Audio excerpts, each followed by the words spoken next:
Hey everybody, it's Jason Blaha here, and it's time for part 2 of the Monday Q&As. So let's knock this out. First question.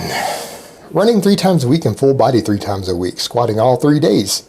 Safe for my joints long term? Goal is general fitness.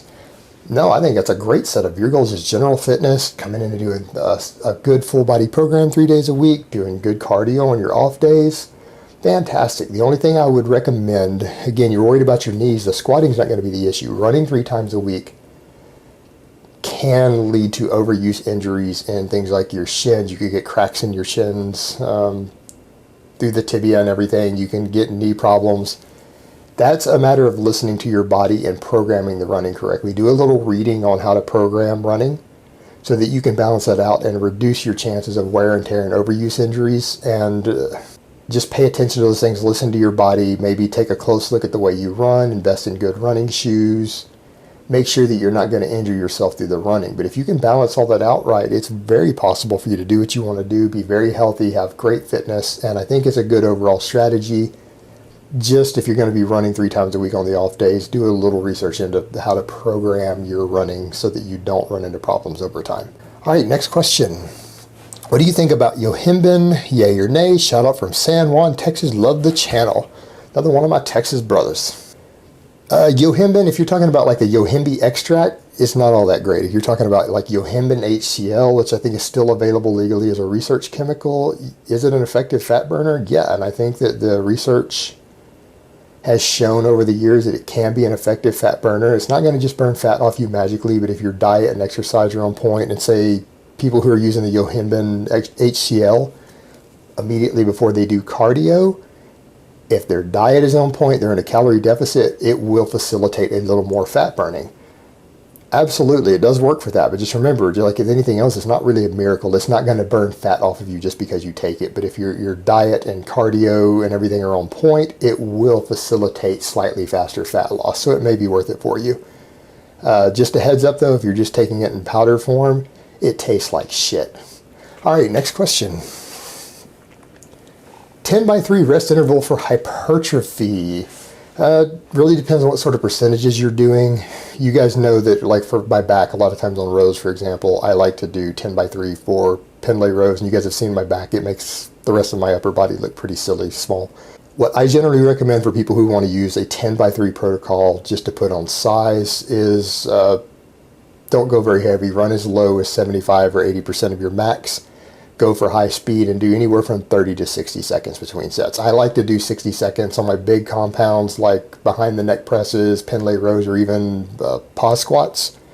If I want to do 10x3 to put on size, I'll generally run about 60 seconds personally. I find that works really well for me. That's usually what I recommend because you strike a nice balance between maximizing power, getting that fast first rep 10 times in one session while still inducing enough metabolic fatigue by keeping the rest times relatively short, so you can build up that metabolic fatigue pretty quick. And if you do it that way, you can end up with just over 10 minutes. You can get all your sets done.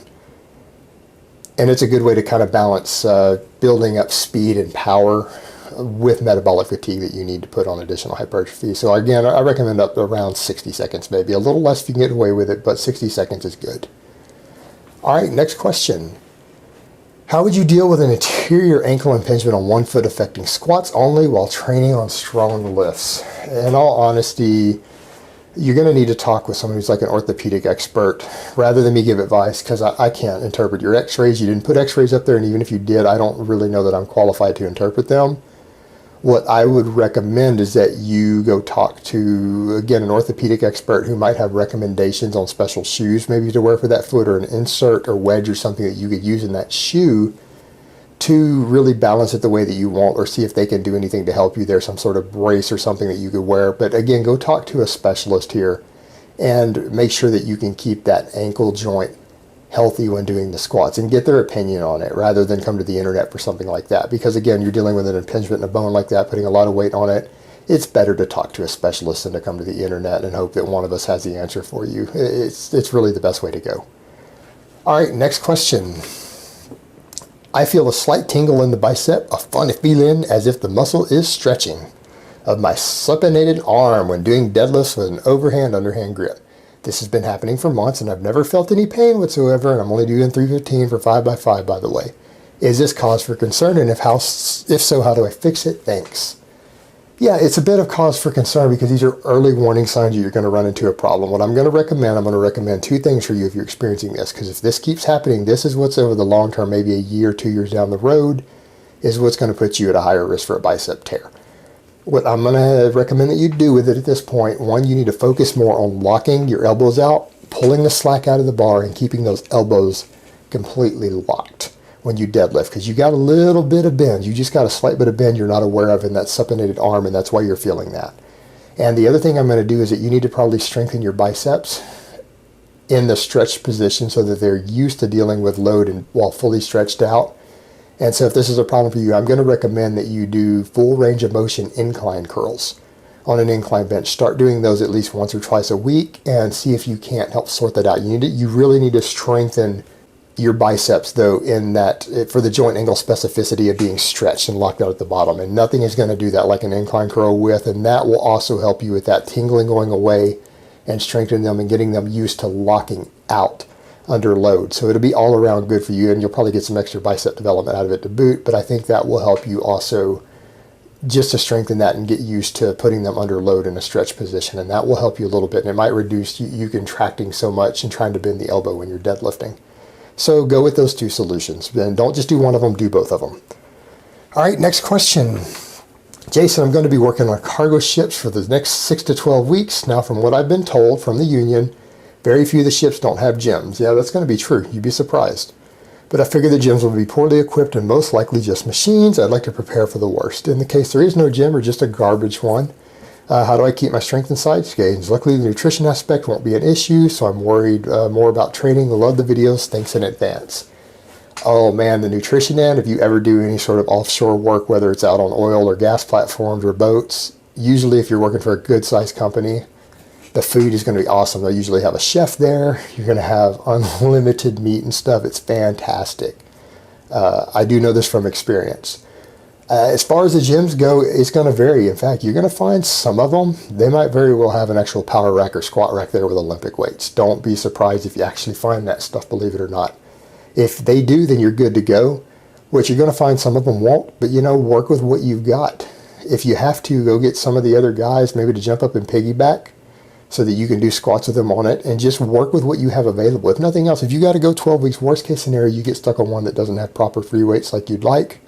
You can incorporate weighted body weight stuff. I'm sure you can find chains and heavy things to do weighted pull-ups and dips and things off of rails on the ship. You can use other people to do squats with, or you could probably find enough metal to rig something up to do squats and have the guys help you a little bit so you can at least try to do some squats once a week. You can deadlift heavy, awkward things on there and just use the machines that you have available. I mean, worst case scenario, maybe you get stuck on one that's not ideal for 12 weeks, but you'd be surprised. Just be ingenious and creative, and you'd be surprised what you can do. And particularly when you're on a big ship like that with extra metal and things on it, you'd be surprised what you can find. Just look around and be aware of that and make a game plan when you assess each one and just learn to be creative. But I think you're going to be surprised. You are going to find that some places when you're offshore actually might end up having better free weights than you think they do. All right, next question. I'm doing your latest linear program, and I have max testing day coming up next week. How should that be done? Should one just go for 100% 1 rep max for each lift, or should you go for amraps with 90%, calculate new max? I have watched your video of the program, but it didn't make that clear to me. No, I don't want you guys to generally go for 1 rep maxes on that program. It's meant as a max rep test. So what I would recommend is not even 90%, go with about 85% of what your calculated max is, and go ahead and go for as many reps as possible. And then use that to calculate your new maxes for the next phase of it. But if you get around that 85% max, maybe a hair more, calculate that in, that's going to get you where you want to be, because you should be right around hopefully a 5 rep max to test, and that will give you enough of a baseline to determine your maxes for the next time that you run it. You're not trying to go for a true 1 rep max there. I thought I made that clear, but maybe I didn't in the article. All right, next question and last question of the week. This is one I get a lot. Jason, have you got the balls to call Chris Jones out? I remember him once in a video saying that even though you are enhanced, he still fucks with you. I found that funny, LOL. Actually, his exact words were, I fucks with Jason Blaha, no homo. As far as calling Chris out, I don't know why people want me to call Chris out. First of all, Chris has never done shit to me. He's never done anything wrong to me. Chris has never disrespected me. He chats with me in private. We get along. We're good. Chris and I are cool. Do I agree with everything Chris says? No, I don't agree with everything that Chris says, but he and I have a good understanding between us. We're respectful to each other, and on points that we disagree on, we just agree to disagree. There's no need to cause a fight over it. There's no need for me to get in a fight with Chris when he has never been disrespectful to me. And if I disagree with him on something, I don't even need to make a big deal about it. I just say my material in my own video, and if it differs from his, obviously, I'm going to agree with myself on it rather than getting a big fight with Chris.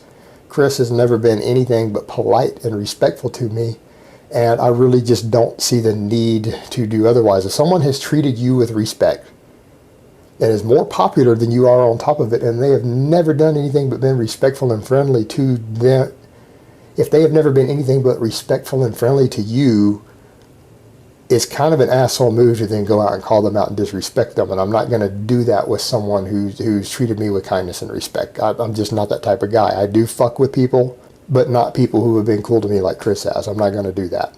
All right, guys, well, that's really all I have to say on that today. I hope it's been informative, and I will talk to you guys next time.